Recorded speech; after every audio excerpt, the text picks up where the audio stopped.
Bem-vindo ao canal Escatológico. Eu tenho visto muito aí, né, o que eu considero uma doutrina errada, aqueles que defendem o arrebatamento após a tribulação. E também entendo que aqueles que defendem também o preterismo, né? Que afirmam que tudo que está no Apocalipse ocorreu naquela época, né? Não vai mais ocorrer nada semelhante, tal. Eu também considero isso errado, né? Isso aí é confuso e muito errado. Porque Jesus mesmo, lá no Sermão do Monte, ele fala a respeito de duas ocasiões. É bem claro isso aí. Agora, quanto ao arrebatamento após a tribulação, eu acho que esse pessoal que defende isso aí, primeiro, eles estão errados ao afirmarem, eles afirmam que a igreja tem que sofrer. Os crentes têm que sofrer, porque a salvação não pode ser algo assim tão fácil. Eles defendem aí, são os defensores do flagelo. O flagelo nas costas do cristão. Então o sujeito é cristão, ele recebeu a Jesus, mas ele não tem a sua salvação garantida, não. Primeiro ele tem que sofrer muito. Tem que sofrer muito, para ir para o céu. Né? E olha que mesmo assim, né, mesmo após tudo isso, de todo o sofrimento, toda a perseguição, o sujeito ainda pode perder a salvação. Então a pergunta é, como posso me preparar para ser levado no arrebatamento? Como o sujeito pode se preparar se é tão difícil, pessoal? É tão difícil a pessoa ter a certeza da bendita esperança, né? A bendita esperança. Outra coisa, esse pessoal que prega o arrebatamento pós-tribulacional, os caras parecem que esperam mais o anticristo do que o retorno do Senhor. E outros que transformam o retorno do Senhor num conto de terror. Há muitas coisas que a gente vê por aí que, sinceramente, está totalmente equivocado, contra a palavra. A vinda do Senhor Jesus é para que nós nos alegremos. A palavra mesmo fala, quando todas as coisas estiverem ocorrendo no mundo, que devemos levantar nossas cabeças, porque a nossa redenção está perto de ocorrer. Então, como você pode se preparar para ser levado no arrebatamento, meu amigo? Bom, a resposta é muito mais simples do que você pensa. A resposta curta é a seguinte: é que você deve receber Jesus Cristo como seu Salvador. Agora existe aquela resposta mais longa, tá? Bom, quando você faz essa pergunta, né, como devo me preparar para ser levado ao arrebatamento? Eu suponho que você já ouviu falar que nem todos os cristãos serão levados quando o arrebatamento ocorrer. Você já deve ter ouvido isso, né? Então você provavelmente já ouviu também que somente os supercrentes, os supercristãos que vivem uma vida santa serão arrebatados e que todos os demais cristãos terão que passar pela tribulação. Isso não é verdade. E vamos mostrar na palavra de Deus, porque isso é equivocado. Bom, a primeira coisa, meu amigo, que você deve entender é o propósito da tribulação.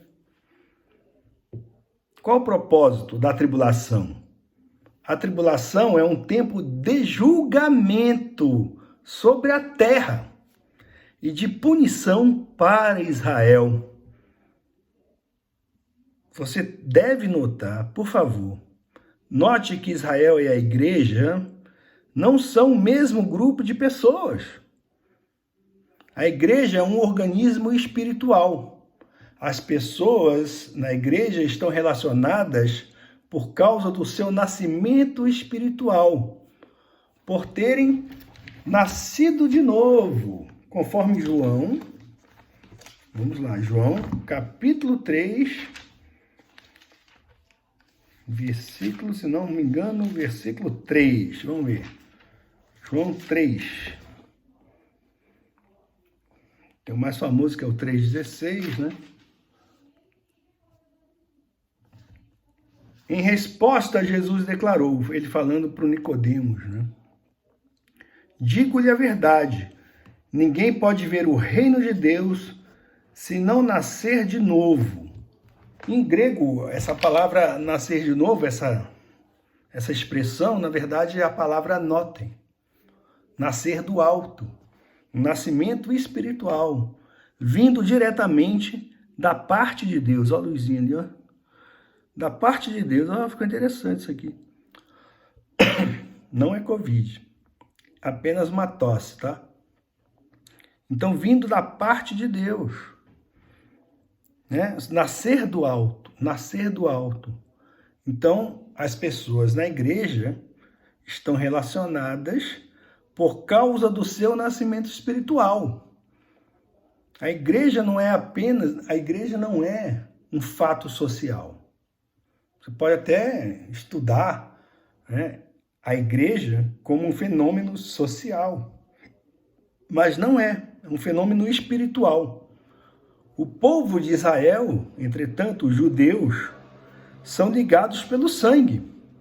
Esta é uma raça de pessoas a quem Deus fez promessas especiais no Antigo Testamento.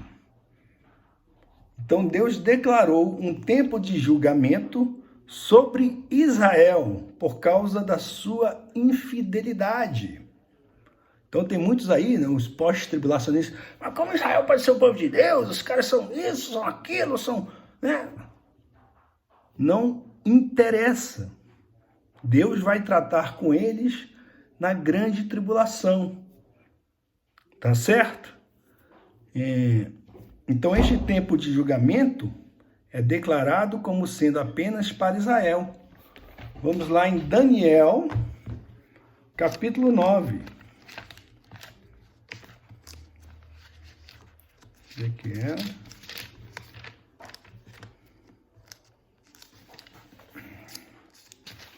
Daniel, capítulo 9.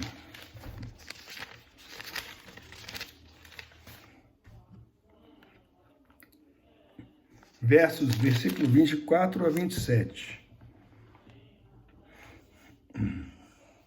70 semanas estão decretadas para o seu povo e sua santa cidade, a fim de acabar com a transgressão, dar fim ao pecado,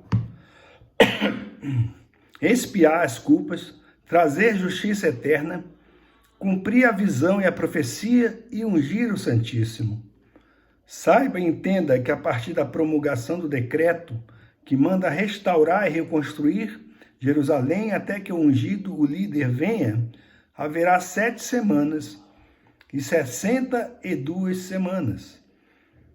Ela será reconstruída com ruas e muros, mas em tempos difíceis. Depois das 62 semanas, o ungido será morto e já não haverá lugar para ele. A cidade e o lugar santo serão destruídos pelo povo do governante que virá. O fim virá como uma inundação, guerras continuarão até o fim, e desolações foram decretadas. Com muitos ele fará uma aliança que durará 1 semana. No meio da semana ele dará fim ao sacrifício e à oferta. E numa ala do templo será colocado o sacrilégio terrível, até que chegue sobre ele o fim que lhe está decretado. Então Gabriel, o anjo Gabriel, trouxe uma mensagem de Deus para Daniel. E Daniel 9:24 que lemos, fala a respeito das 70 semanas que estão decretadas sobre o povo de Deus e sobre a cidade santa, Jerusalém, para fazer cessar a transgressão, para dar fim aos pecados e para expiar a iniquidade, trazer a justiça eterna e selar a visão e a profecia, e para ungir o Santíssimo. Nesta mensagem, Gabriel especifica para Daniel que o tempo é sobre o povo dele, é sobre o teu povo. Qual era o povo de Daniel, pessoal? Qual é o povo de Daniel? O povo judeu. E essa geração dos judeus deveria continuar, né? Até o fim, permaneceria até o fim. Nós não vemos Israel aí? Israel não está lá encravado, assim, entre muitos inimigos? Não é um país que existe. Né? Só não existe aí no mapa da OMS, né? No mapa da ONU lá, daqueles ímpios lá, né? Não existe. Não adianta querer apagar Israel. Certo? Não adianta. Está escrito, está determinada. A Bíblia não mente. Então, o povo de Daniel é o povo judeu, a nação de Israel. Deus declarou 70 semanas contra a nação de Israel. Essas 70 semanas são literalmente em hebraico 70 setes. Em outras palavras, 70 vezes 7 anos, ou 490 anos. Desses anos, 483, 69 vezes 7, né? Desses anos, 483, que é 69 vezes 7, desses 483,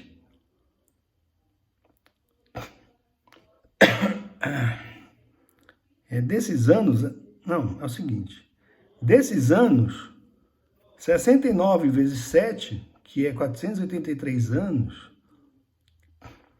foram cumpridos no fim do cativeiro de Israel em Babilônia. Então, 483 desses anos foram cumpridos do fim do cativeiro de Israel em Babilônia até a morte do Messias. Foi a crucificação de Cristo. Portanto, isso deixa 7 anos de julgamento que ainda não foram cumpridos.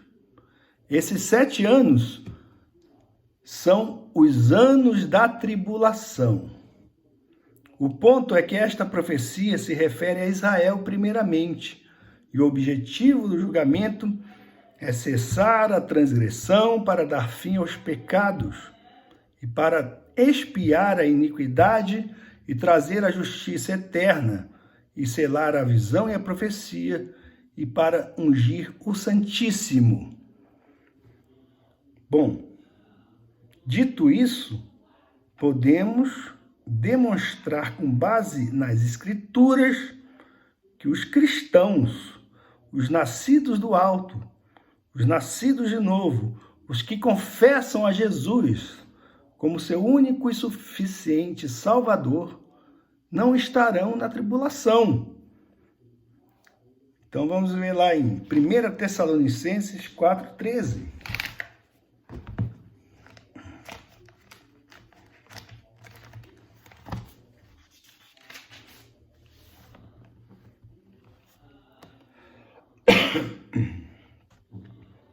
Irmãos, não queremos que vocês sejam ignorantes quanto aos que dormem, os que estão mortos, né?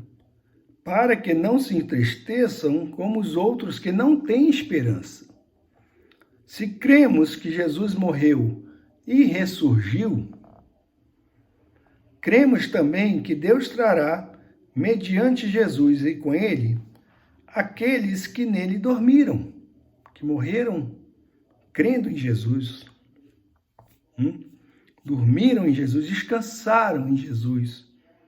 Esse descanso começa a partir do momento que a pessoa crê. Ela descansou em Deus. Ela confia a sua salvação em Cristo. Dizemos a vocês, pela palavra do Senhor, que nós, os que estivermos vivos, Os que ficarmos até a vinda do Senhor, certamente não precederemos os que dormem. Pois, dada a ordem com a voz do arcanjo e o ressoar da trombeta de Deus, o próprio Senhor descerá dos céus e os mortos em Cristo ressuscitarão primeiro.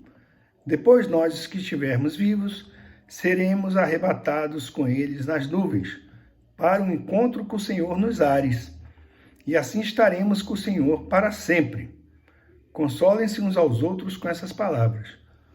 Então, relacionando isso aqui com Apocalipse, né, no momento que Jesus vem, arrebata a igreja, né, vem nas nuvens, arrebata a igreja, aí vai se dar lá as bodas do Cordeiro. Então, enquanto a igreja está lá no céu, celebrando as bodas do Cordeiro, que é a noiva de Cristo, a terra vai estar na grande tribulação. Irmãos, quanto aos tempos e épocas, não precisamos lhes escrever, pois vocês mesmos sabem perfeitamente que o dia do Senhor virá como ladrão à noite.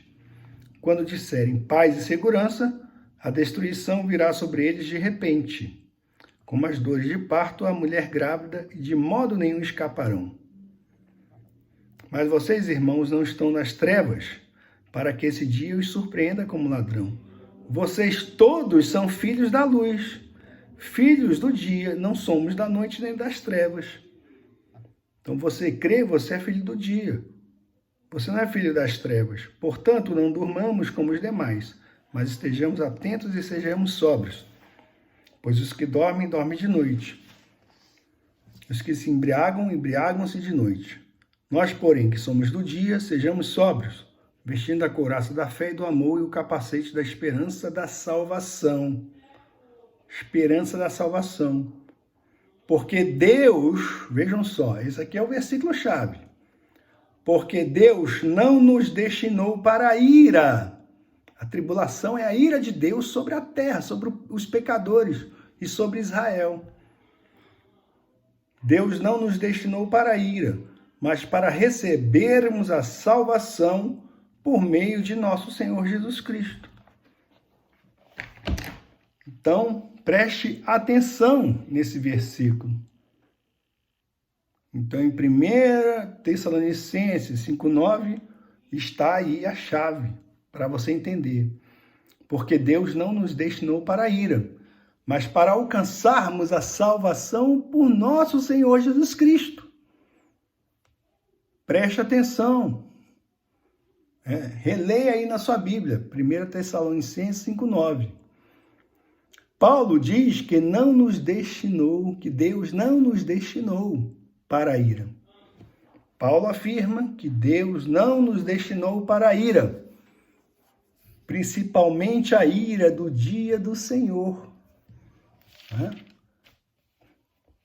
Tá aí.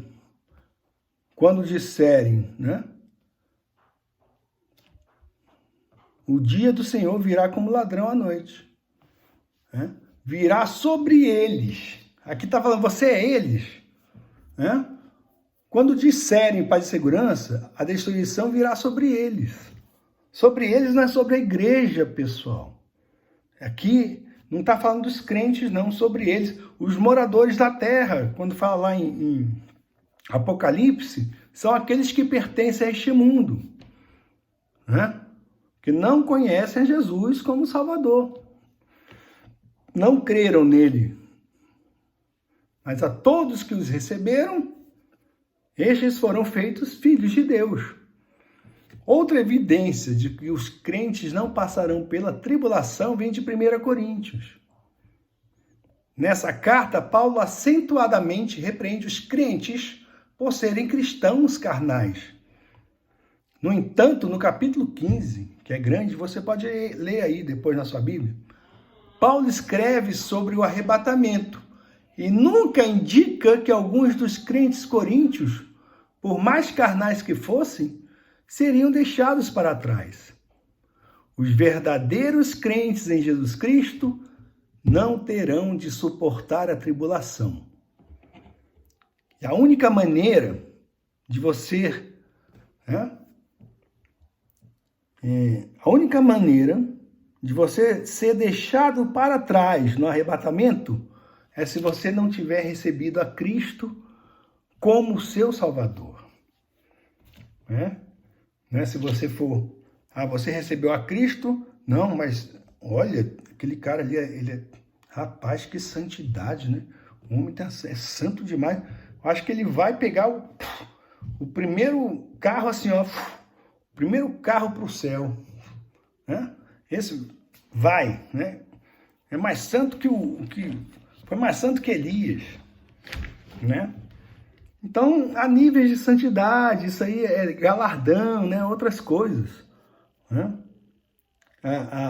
Há níveis de galardão, há um nível do galardão, mas a salvação é uma só. Vocês se lembram daquela parábola dos trabalhadores? Que todos que foram contratados ganharam o mesmo salário, né? O mesmo salário. Desde o que começou a trabalhar 8 horas da manhã e o outro que trabalhou só 15 minutos. Recebeu a Cristo, ele tem a salvação. O clássico exemplo do ladrão na cruz. A obra de Deus é esta, que creiam naquele que Deus enviou. Essa é a única obra que o cristão tem que fazer, que qualquer um tem que fazer para ser salvo e ser arrebatado.